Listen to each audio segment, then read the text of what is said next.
गुरुचरित्र हा 5वा वेद आहे हे आपणाला विदित आहे.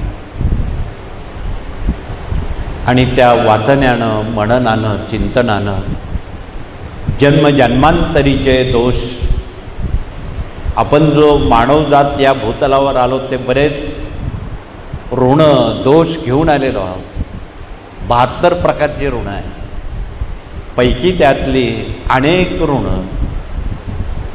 या सेवेनं निवारण होतात. त्यात मातृदोष असेल, पितृदोष असेल, पूर्वजन्म, प्रारब्ध, सुकृत, क्रियामान, ऋण, वैर, हत्या, शाप, तळतळा यासारखे अनेक दोष श्री गुरुचरित्र पठणानं, चिंतनानं नव्हे श्रवणानं, श्रवण भक्तीसुद्धा तेवढीच महत्त्वाची आहे,